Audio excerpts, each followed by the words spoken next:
Rev it up and welcome to Cars Yeah, show number 2353. Buckle up because today we're talking about Le Mans. Be prepared to be inspired. This is Cars Yeah, where you'll enjoy interviews with inspiring automotive enthusiasts. Mark Green is here to provide you with a fuel injection of automotive inspiration. So get in, sit down, buckle up, and get ready for a wild ride here on Cars Yeah.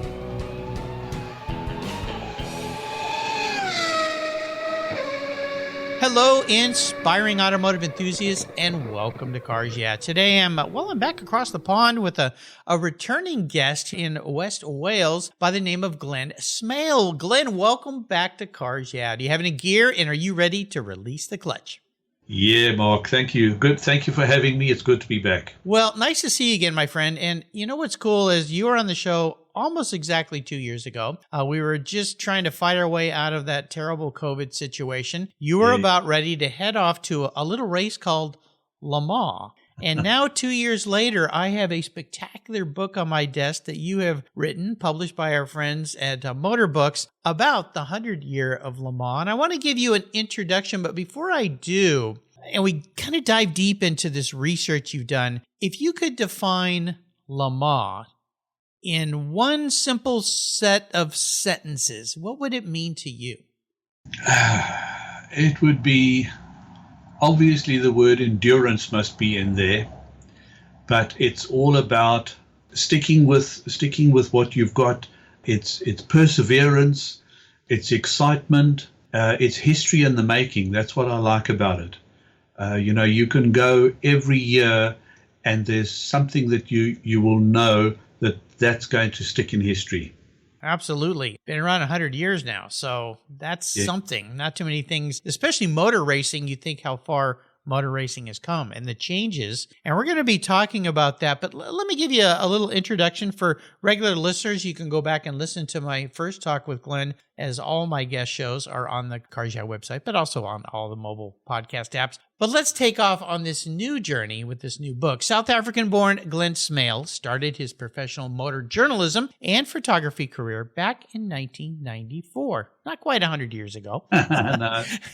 But if truth be told, Glen has had a driving passion for all things motoring since a very young age. He started automotive research, an archive of motoring and motorsports information. He's authored over 15 books now covering motorsports and motor racing, and founded the photo agency Virtual Motorpix, specializing in sports cars and motorsports racing. If you've not gone to his website, and I'll put a link of it here, a link on his show notes page, you got to go check it out. You're going to be there a while, so pour yourself a tall drink. I guarantee you. His newest book is titled Le Mans, 100 Years, a Century at the World's Greatest Race. Again, it's published by our friends at Motorbooks. It's a compilation of the history of Le Mans, packed with photography, narrative, and much, much more. Glen has been a member of the Guild of Motor Riders since 1994, and you may remember when he was on the show before, we talked a little bit about golf. He almost went down the pro route.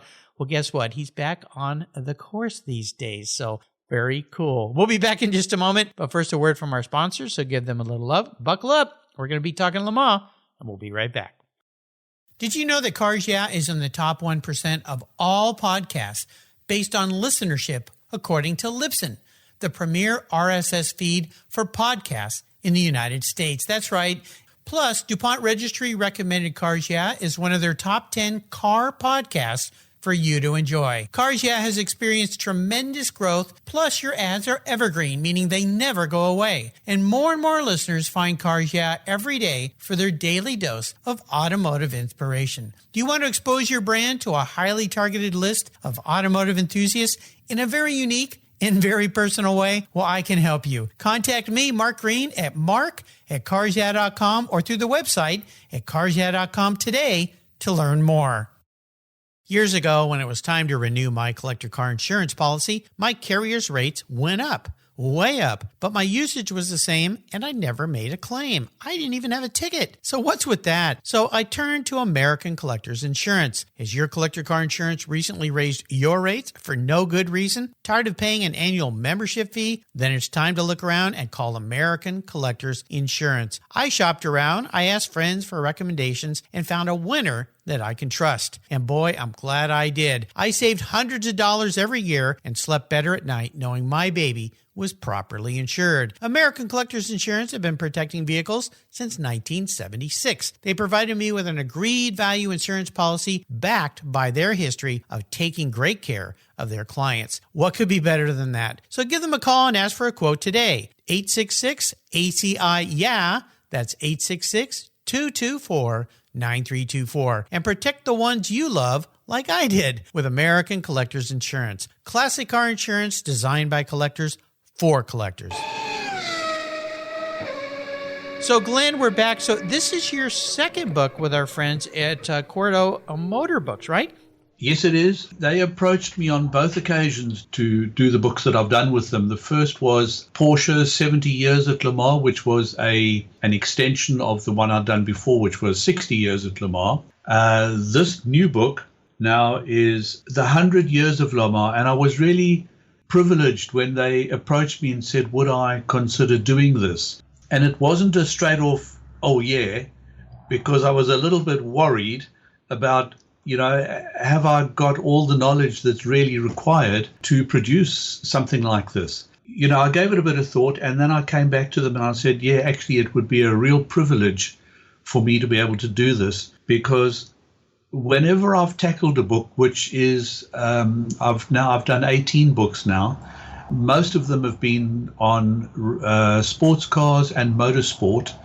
Quite a few of them on Le Mans and Le Mans related motor racing cars. But what I like to do whenever I do tackle a new book project is I want to ensure that I come away having learned something that I didn't know before, because I figure that if there's stuff that I don't know, there are other people out there who also don't know a lot of stuff. And this gave me quite a kick. And I thought, I'd be able to learn all about the early years. You have your favorite years, your favorite decades, your favorite eras of motorsport. Some people, it's pre-war. Some people, it's immediate post-war. Some people, it's Group C. I've got my favorites, which are mine and maybe a lot of other people too. But I thought this would give me an opportunity to really learn a lot more about many of those cars that I would maybe have glossed over previously or bypassed. This gave me a reason, or it forced me to look at those again second time and really sort of dig into them a bit. Well, no kidding. You think about covering 100 years, and this book is 240 pages. What's beautiful about the book, it's of course hardbound. It's full of wonderful images, of course, all of your writing, but it also comes with a beautiful bright red slipcase, which makes it even more special, which would make it a great gift for your automotive friends. I love giving books as gifts. What Motorbooks did here is spectacular, but what you did is even more so. And I've got to imagine when you're trying to tackle something this massive, one of the probably the most difficult parts is what to leave out. Correct. Yeah. How do you come up with that decision? Yeah. Well, as I mentioned earlier, we all have our favorite periods of motorsport. My genre of motor racing, my favorite genre is sports cars. It's the prototypes, it's the GT cars that raced in endurance racing, be it Daytona, Sebring, Le Mans. And my favorite period would probably be the 60s. And the reason I say that is because there was so much variety, so much innovation, so much new discovery, and you had cars like, or rather manufacturers like Ferrari with all of their beautiful GT cars, which dominated in the 60s. From 60 to 65 was all Ferrari, and it was the earlier part of that period was the GT cars, the GT short wheelbase. Then you had the GTO, the 250 GTO. Then you had the prototypes, the 330s and the 250 LMs. And these cars are just to die for. They're beautiful cars. That was followed by Ford, which won consecutive years from 66 to 69. So that's the whole of the 60s taken up. Yeah. But all the while, in the background, there was another manufacturer who was making big steps and eating into the area that Ford and Ferrari really regarded as theirs. And this was the name of Porsche. Mm-hmm. So from the early 60s, basically from 64, You had the 904, then you came with the 906, the 910, the 907, the 908, then the 917, of course, at the end of the decade, and it won its first race in 1970, the 917. So that, if you like, is the start of the next decade. But if you take from 60 to 70, there was so much that happened in that time that it could occupy a book in itself. Of course. Yeah, some spectacular automobiles. Yeah, absolutely. Mind-blowing. Very, very cool. Well, the book is divided into decades, basically. Mm-hmm. And as we talked about, 60s, which is one of my favorites too, probably because that's when I was a little kid and was reading about these things. And, there's obviously probably other manufacturers you mentioned that have come around and done some things, but very few have been repeat winners, right? Yep.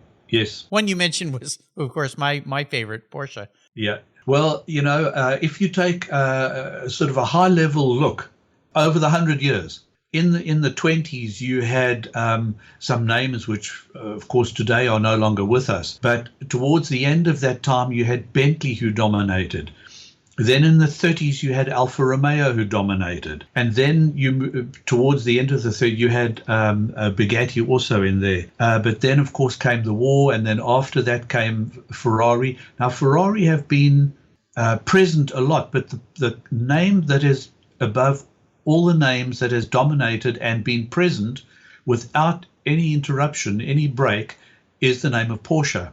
One of the other names that races today, which has been racing for a lot longer, is the name of Aston Martin. Wow! But they've had a lot of years where they weren't present. Okay, so if you look at all of this lot, you'll find that Aston Martin are still there today, but they're not winning the overall race. They're winning the class. Renault had a time, but they weren't around in the early years. What are the names? Bentley came back and they won in 2003, I think it was. There are very few names that have stuck around and that dominated by winning the race overall, that have stayed at the top of the tree. The only one really is, as I mentioned, Porsche, and that's why I did the two books on Porsche, 60 years at Le Mans and 70 years at Le Mans, two different publishers, but they are the ones who have, in my mind, contributed the most to the sport that we have today, because they've had an uninterrupted run of, what is it now, 72 or 73 years, whatever it is, because 2020 was their 70th. So they've had an uninterrupted run, which is they stand head and shoulders above the others. But all the other makes, Ford, they were so dominant, and yet they're nowhere these days, at least on the Le Mans scene. And yeah, the names come and go. Alfa Romeo, you don't see any. Lancia came and went. Peugeot also were present, and then they were gone. So this is quite common across the whole race.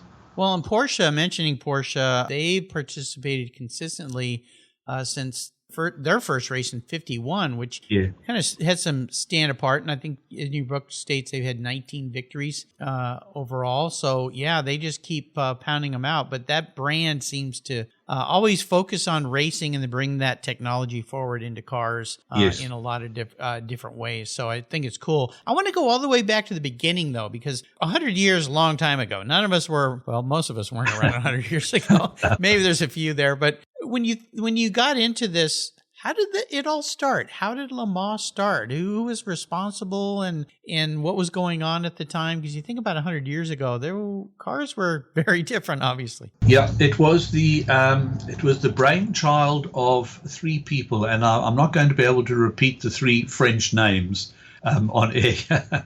No worries. One of them was a journalist, Charles Ferrot, I think the name was. Mm-hmm. Forgive me if I've got it a bit wrong, but he was one of the founding fathers, if you like, of the race. And they started it as an endurance event. The word race wasn't used. So it was an endurance event that was to last 24 hours.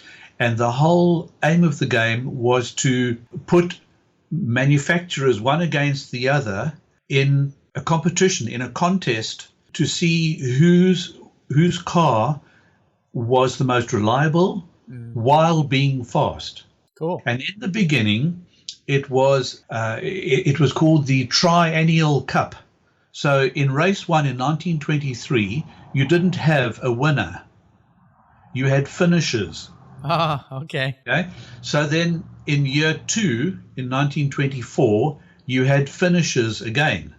And in 25, you had finishers again. Now, the Triennial Cup went to the driver and the manufacturer who had the highest number of points over those 3 years. And this was the whole thrust, if you like, behind endurance and reliability. Now, you can imagine that a driver in year 1, maybe in year 2 he had died, or he'd moved elsewhere in the world, or something had happened where he was no longer a racing driver. So his name fell off the table, if you like. And you then had to start looking at the people who'd come next in line. And over 3 years, manufacturers came and went. So who do you actually give the cup to at the end of the day? Somebody who was maybe well down the order. And so it became very difficult to manage. So the Triennial Cup, after 1 year, became the Biennial Cup. So they then reduced it to a 2-year kind of rolling average. And then that in itself was also way too complex to keep tabs on, and they reduced it to a winner per year after that.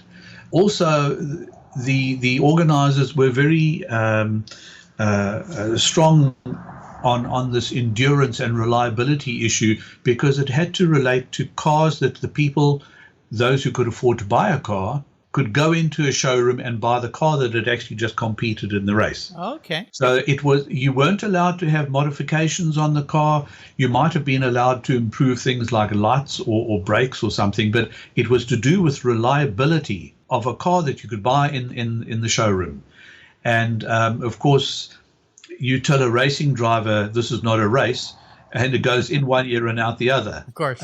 And so the guys were racing from year 1, but nobody told them, look, you won't win. Yeah. Such. Well, but yeah. It grew out of that. And of course, over time, it just became a race from flag to flag. Amazing history when you think about it, and the changes over years. And no doubt the manufacturers learned a lot in these endurance races, as they continue to learn today. What's going to break? What's going to last? How can we modify things? Moving very fast forward to the future, I want to talk a little bit about where you think we may go from this. And one of the thoughts was the next 100 years. Now, hard to see out that far. Sometimes it's hard to see a week ahead, right? But the cars now have become they've been this way for a while, so complex. You look at these cars, these cars, most of them that race, especially in the higher classes, you can't just go buy one of these things, and you can never drive it on the streets. They're so unique and different, and electronics, and of course you got this electric vehicle thing that's coming down fast on top of us, and we've seen hybrids and even diesel-powered cars at Le Mans and all these different things. If you had a way to look into the future, knowing what you know about the past, which sometimes if we don't pay attention to the past, it repeats itself in funny ways. What's your vision for the future for the 24-hour Le Mans?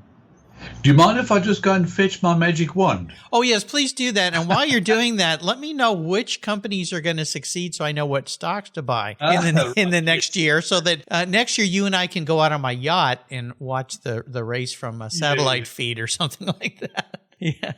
Mark, this is a question that I don't know that anybody on the planet can answer with any accuracy. Sure. You can chat about it over umpteen beers and over so many barbecues. No doubt it's being done already.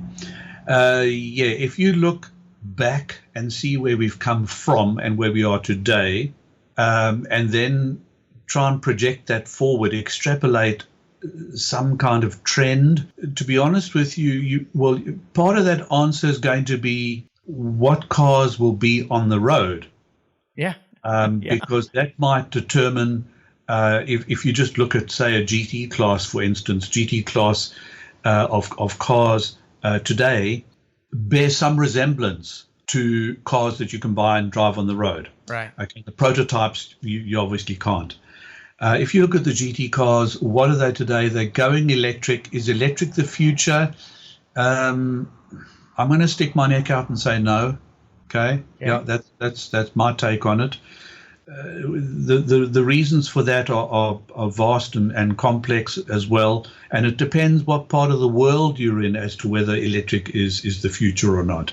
I think electric's got a big future in city cars, but if I want to go from here to Le Mans, it's actually not that practical, because you cross borders and the supply of electricity in different places costs different amounts. The supply is at different rates, and I don't know. I think it's too difficult. If you put fuel or diesel into a car, it's the same here as it is in Germany or in the US or anywhere else. So that, to me, there seems to be some commonality there. If you go back to the 70s, you could buy, if you had the money, you could buy a Porsche 917 race car. You could also buy a 917 road car. Yeah. There was only one of them. Yeah. which was I think it belonged to Count Rossi. But if you moved forward into the next decade, into the 80s, there were quite a few organizations who turned race cars like the Porsche 962 into road cars, because you could do it. Yeah. If you look at the hybrid cars of today, I was talking to somebody in the Porsche Museum some time back, and I said to him, are we going to see the 919 hybrid, which won, of course, in 2015, 16, and 17? Are we going to see that car at events like the Goodwood Festival of Speed, etc.? He said, yeah, you might, but it won't have its hybrid system connected.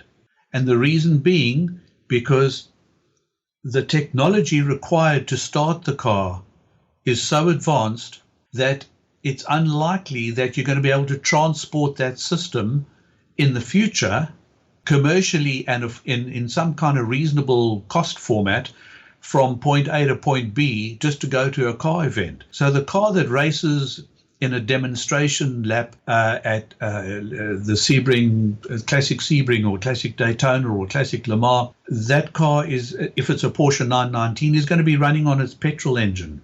So this is the complexity that is going to be difficult to keep it going, because you've got to employ people who understand the sophistication of that electronic system. You've got to keep them educated and trained in that system for years to come. Is it viable? Probably not. Exactly. Yeah, probably not. You know, I just saw, my mom sent me a story this morning about the first, I think it was FAA approved flying car. Yep. Yeah. And when you think about, say, Star Wars and, you know, those, I forget what they call the car that glided over the surface but didn't touch, you know, I see in the future there could be something like that racing at Le Mans, where they don't go up in the air. I mean, those are called airplanes, but, you know, these somewhat vehicle type things that can be driven on the streets. Maybe we see that one day. I mean, if you think back to 100 years ago, and if you'd gone there and explained to somebody what would be happening in 2023, they probably would have looked at you like, we need to lock this guy up. You know, and we'd be carrying around these little devices and communicating and taking pictures and videos and, you know, called mobile phones. And like, what? Yes. No, for sure. Look, I mean, you just need to go back to 2017 when Porsche was racing, I think it was 16 or 17, Porsche was racing the 919. There were 3 of them in the race. Toyota had 3 of their cars in the race as well, both hybrids. Audi was out of the picture. They withdrew at the end of 16. The Porsche, Andre Lotterer was leading by 13 laps on Sunday morning, and his car came to a standstill down the Mulsanne Straight. So he's 13 laps ahead. He's obviously not pushing the car to its absolute limit, but he's maintaining his position, and the car stops on the side of the track. So he radios the pits and says, What do I do? You know, what remedies can I get the car back to the pit so you can fix it? And they did all sorts of tests and virtual tests and so forth. And he tried all sorts of things.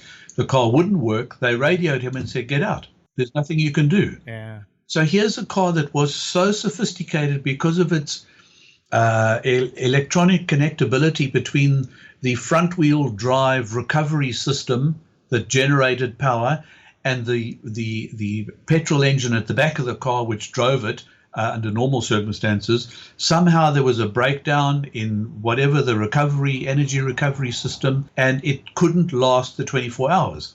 Now, Porsche only had one car that finished that race, and Toyota also only had one car that finished the race. They had some electronic problem, and their second car had an accident, I think it was. So they had one car which finished quite well down the order. But there was a case of sophistication and complexity stalling a car out on the track. So, you know, I don't know where the answer lies. Somehow I think it's not in increased complexity, it's actually in improving reliability. Well, and that's where the race started, was reliability over time, you know, so it goes back to its roots, which is interesting. Yeah. You think about cars today, Tesla, for example, that many times if there's something wrong with somebody's car, they just call in, log the car in, and some guy, and I have a nephew that works for Tesla, and he goes, we fix cars where people don't even bring them to us. Just it's done over, you know, the internet basically, and we do a diagnostic and make an adjustment, and now your car works. Sorry for the inconvenience. And so, you know, it's there was like this Star Trek TV show where they would lay a guy on the table and the doctor would just scan him and go, oh, that's what's wrong. And we'll fix that from there. When you uncovered all of this and you built this book and created the story you've created for us in the book, was there one thing that was very, I'll use the word inspiration because I use it a lot here, but inspiring about a team, a year that somebody came onto and maybe won or did a very, very amazing effort that everyone went, whoa, there's an inspiration. Oh, wow. There are probably, I don't know, 20, 30 stories like this. And, I'll bet. What it comes down to is a team that was perhaps out in front doing well, and their car had a problem and it had to go into the pits for some reason. And they took it apart and analyzed the problem, fixed it, and it took maybe an hour or something. So you lose an hour out of a 24-hour race. You're not likely to be thinking, oh, wow, I'm going to take the checkered flag. So it's cars like that and teams like that who get their car back out there, and they either do well or that sometimes they win. Now, there are two examples that come to mind. One was, I think it was 2016. I could be a little bit wrong, but that was a little while ago, Glenn. So we'll let you cover a little bit here. Tracy Crone had an accident coming down the downslope of from the Dunlop Bridge, and he was just approaching the S's at the bottom, and he was too fast. He lost the car under braking and went straight into the barriers backwards. The car was totaled. The chassis was cracked and it was absolutely not repairable. What did they do? They got a replacement chassis from Italy, sent out to the racetrack. They got permission from the ACO to transfer all the running gear and the stuff that was recoverable. They rebuilt a car overnight. Now, this was during practice that he had this off. They rebuilt the car overnight. The car took to the track at the beginning of the race on Saturday, and I think it went out with a fault something like on Sunday afternoon or late on Sunday. So in my view, those guys deserved a medal. Yes. They deserved a medal. Now, the other example of where a car won was what I touched on a little bit earlier with the Porsche 919 in 2017. Andre Lotra's car stopped out on the track. The car that eventually won had spent an hour and a half in the pits, having part of it rebuilt. I forget now which component it was obviously something really complex and involved. But the car spent an hour and a half on the Saturday in the pits getting repaired. And the guys didn't say, that's us, we're going to just park this car and just leave it because it's too much. The guys put it back together again and went out and went out and ran so reliably for the remainder of the race that when Lotterer's car stopped, the lead car was an LMP2 car that took over the lead.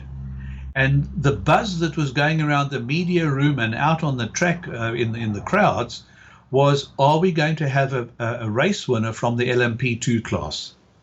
This was the big question. But the Porsche that had spent an hour and a half in the pits being repaired on the Saturday kept on unlapping itself, and it overtook the LMP2 car, which was a Jackie Chan car. And it passed it, and it won by a lap or two at the end of the day. Now, there's an example of, where they'd spent so much time working on the car and they actually got it back out there, and it won. So you never, ever say we can't do it. Well, it goes back to the words I've heard from every racer I've interviewed here: never, ever give up. Great quote by Winston Churchill, of course, that great speech he gave. Yes. And I had a guest on the show not too long ago, John Woody Woodard, who worked at Penske. I know Woody very well. Okay, there you go. And he told a wonderful story about racing. I believe it was Sebring, and the driver was way ahead and crashed, and they brought the car in, and I think the whole front right of the car was gone. Mm-hmm. And so John said to Roger Penske, I think we're done. And Roger said, no, we're not done. This is an endurance race. He said, there's a car that's out that's like our car down the pit road. Go down there and steal the parts off of it. We'll deal with them later. And that's what they did. And they rebuilt the car. They used some broomsticks and duct tape. You probably heard the story. And they went back out. I think they ended up third. Yeah, and that's so, right. yeah, you don't, that's what endurance racing is all about. It relates to life in many ways. Just don't ever give up. Persevere. You may have a defeat today, but come back, keep trying, and eventually you'll find a way around it. So I think it's cool. We do something here fun on Cars that you know, and I did it with you before, but I'm going to twist this question up, and that is what I call the ultimate drive. Mm-hmm. If I could put you, knowing what you know about the complete history of Le Mans, in any Le Mans car in history, and let you take some laps. I'm not going to put you into the race, but, well, maybe I should. But I'll let you take some laps in that car. Which car would it be? Can you narrow it down to one? Yeah, this is such a difficult question. And it's going to come down to one of the cars from my favorite era, which is the 60s. And I think, look, I've never driven one of these cars, so that it might be terrible to drive. But looking at the car from the outside, you could put me in one of two cars, and it would be a Ferrari. It would be a 250 LM, or it would be a 330 P4. Built beautiful. They just are so stunning. You look at the car and you think, I could drive that car, because you just love it, because you want to drive it. A GT40 is another car I'd give anything to get behind the wheel of. Porsches, yep, I'd love to be behind the wheel of a 908. Oh, yeah. These are cars which they inspire me, because I know some of the story behind how those cars came about.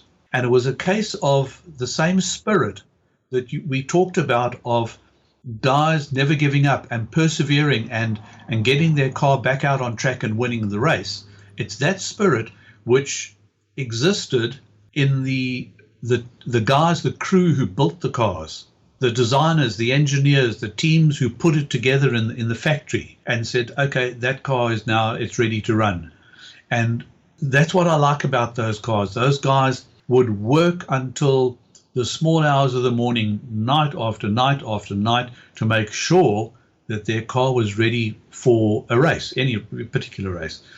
And you get that today, but somehow, if you fit an electronic part and you put a connector on, it's not the same as getting out a wrench and with a half-inch socket or something. It's different somehow. Yeah, or pounding out a fender that's been crushed against the wheel, and hitting it with the lead hammer and so forth. Yeah. So so many wonderful stories in this book. Again, for you listeners, it's titled Le Mans: 100 Years, a Century at the World's Greatest Race, published by our friends at Motorbooks and written by our guest today, Glen Smale. Awesome job you've done here.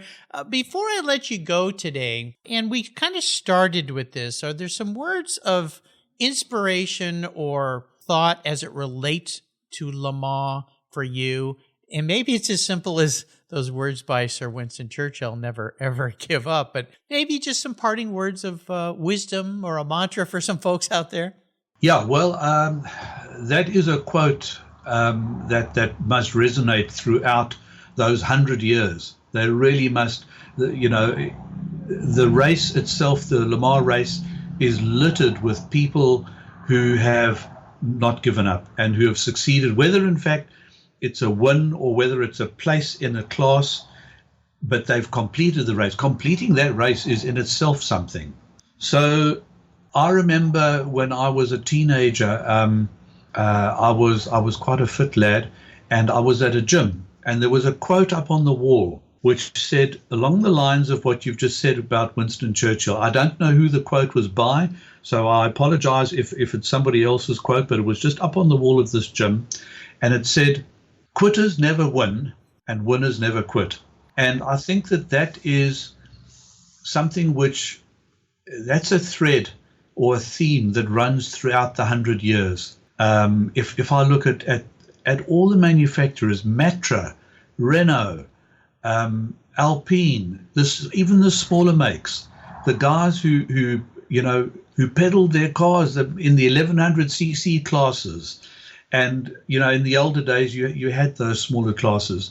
These guys were gladiators, and they were tough guys. They were tough people, and you had to wrestle your car around 250 laps or whatever it was back then. It was not an easy task. Today, it's still not easy, because even though you've got power-assisted brakes and power-assisted steering and air conditioning and all the safety features, the level of competition, the level of competitiveness amongst drivers and between manufacturers is so close that one slipped gear or one tire on the paint or on the grass, can be your undoing. So I think it really is, it's a case of never give up. Absolutely. Never give up. And if you look at the overall winners this past year, Ferrari, they were winners way back when, and then for a very long period of time, nothing, but they've never given up, of course. And look what happened. So. Well, they last won. Yeah, that was the last time they won as a factory race, as a factory team. They, of course, have competed with privateer teams, for many years after that, and even up until recently, they still do in the GT classes. But they came back, and one of the things, I was fortunate enough to go to the race right through the COVID period, which wasn't easy because the number of journalists and photographers and TV crew and so forth, media as a whole, was like a fifth of the normal number, and yet I was still included, and I was very fortunate in that respect. But this last year, this race now, what I think brought the people to the circuit and to the race in greater numbers is the fact that you had an increased number of competitors up in the top class, any of whom could win. On a day, as we talked about a few minutes ago, Porsche and Toyota had their problems and may not have even finished the race. Okay, they did, but there was a chance that they may not. If that happened at this race, if Toyota failed, you had Ferrari there. If Ferrari failed, you had Porsche there. If Porsche failed, you had Peugeot. Then you had Cadillac, and you had the Van Wall. Okay, the Van Wall, some people wrote it off even before the race began. I think they did quite well to get where they got to. I mean, their car went out on Sunday morning at 7 or 8 o'clock in the morning. I think that they did quite well for not having been at Le Mans for I don't know how many years. Yeah, long time. This was their first time back, and all credit to them as well for doing that. And of course, also the Glickenhaus was also top class. What they're doing, phenomenal stuff. I mean, when you put them against the might of Peugeot or Ferrari or Porsche, any of these makes, I mean, they were a drop in the ocean. But when they raced for the first time, which was, what was it, 18 or 19 or Yeah, about then, they've both cars finished, I one know. behind the other. Yeah, what Jim and his team has done has just been phenomenal. He's been a guest a few times on the show here. Okay. He's also got some pretty nice old Ferraris that I think you would love to drive too Right. in his collection. Glenn, you've taken us on another wonderful trip, and I can't emphasize enough to you listeners, if you love books, you love history, this is the book to have on your shelf. Absolutely. How can people keep up with you these days, other than maybe meeting up with you at the golf course? Well, yeah, I'm doing this year the Goodwood races, the classic races like Silverstone Classic. I've done the Goodwood members meeting. I've done the Le Mans 24 hours. So I go to the races because I want to stay up to date, up to speed on what's going on. But I have this sort of leaning, if you like, towards the cars of yesteryear. I think maybe like you might do as well. I just think that they came through a lot of trouble and a lot of difficulties when reliability of cars was not as great. And I admire what they did. So that's why I also like the older cars. But yeah, I'm at races. I'm looking forward to going in 2 weeks' time to the Goodwood Festival of Speed. There I'll be doing at the Goodwood Festival of Speed, at the Silverstone Classic, and at the Goodwood Revival. I'll be doing book signings. So awesome. I'm looking forward to getting out and seeing some of the people there as well. Absolutely. All bucket list places for me to attend one day as well. So okay. We'll look forward to seeing you there. And I'll put links to Glenn's website as well, a Virtual Motorpix. You got to go there and check out what he's got going on, right? Yep, indeed. If you put in the word Porsche in the search bar, you'll come up with about 3,500 pictures on Porsche. So it'll keep you busy for an afternoon or two. Yeah, just a little bit. Like I said, pour yourself a tall drink. Well, Glenn, thank you again for taking a pit stop with me today. So good to catch up with you. Thank you for bringing this history to light for all of us, adding another spectacular book to my automotive library. Until you and I talk again, my friend, I'll see you down the road. Mark, thank you very much indeed. It's been a pleasure. Always is. For several years now, you've heard me talk about Linkage Magazine. I've been a subscriber since the start. Their talented and creative team brings you a spectacular publication and website that shares the automotive passion from a worldwide perspective. Linkage is about driving, restoring, collecting, and first-hand experience at collector car auctions and more. They bring you real-world values plus rational, experienced opinions on the current markets. They cover the automotive world and the people who share our passions. And Linkage Magazine has grown, mailing you 6 issues annually. Join me on this journey with Linkage. They're geared for the automotive life. You can subscribe at linkagemag.com.